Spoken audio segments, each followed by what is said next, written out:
السلام علیکم ورحمۃ اللہ وبرکاتہ۔ اعوذ باللہ من الشیطان الرجیم، بسم اللہ الرحمن الرحیم۔ اللہ تعالیٰ نے رزق کے 16 دروازے مقرر کیے ہیں اور اس کی چابیاں بھی بنائی ہیں۔ جس نے یہ چابیاں حاصل کر لیں وہ کبھی تنگ دست نہیں رہا۔ پہلا دروازہ نماز ہے۔ جو لوگ نماز نہیں پڑھتے ان کے رزق سے برکت اٹھ جاتی ہے، وہ پیسہ ہونے کے باوجود پریشان ہوتے ہیں۔ دوسرا دروازہ استغفار ہے۔ جو انسان زیادہ سے زیادہ استغفار کرتا ہے، توبہ کرتا ہے، اس کے رزق میں اضافہ ہو جاتا ہے اور اللہ ایسی جگہ سے رزق دیتا ہے جہاں سے کبھی اس نے سوچا بھی نہیں ہوتا۔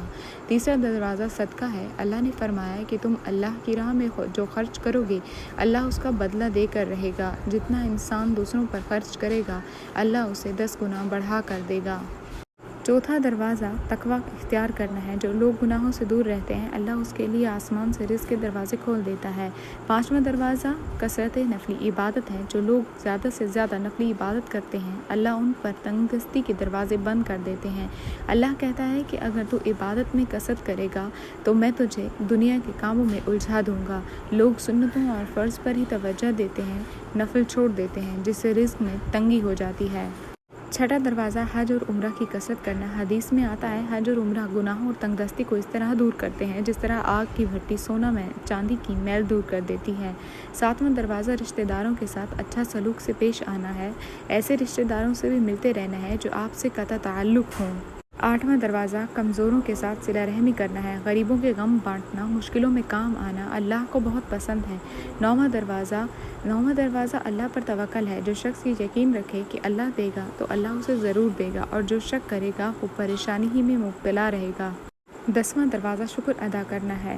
جو انسان جتنا شکر ادا کرے گا اللہ رزق کے دروازے کھولتا چلا جائے گا۔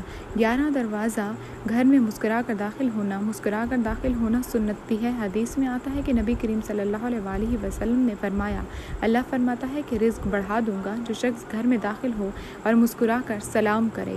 12واں دروازہ ماں باپ کی فرما برداری کرنا ہے۔ ایسے شخص پر کبھی رزق تنگ نہیں ہوتا۔ 13واں دروازہ ہر وقت باوضو رہنا ہے۔ جو شخص ہر وقت نیک نیتی کے ساتھ باوضو رہے تو اس کے رزق میں کمی نہیں ہوتی۔ 14واں دروازہ چاشت کی نماز پڑھنا ہے جس سے رزق میں برکت پڑتی ہے۔ حدیث میں ہے چاشت کی نماز رزق کو کھینچتی ہے اور تنگ دستی کو دور بھگاتی ہے۔ 15واں دروازہ ہے روزانہ سورۃ واقعہ پڑھنا، اس سے رزق بہت بڑھتا ہے۔ 16واں دروازہ اللہ سے دعا مانگنا۔ جو شخص جتنا صدقے دل سے اللہ سے دعا مانگتا ہے اللہ اس کو بہت دیتا ہے۔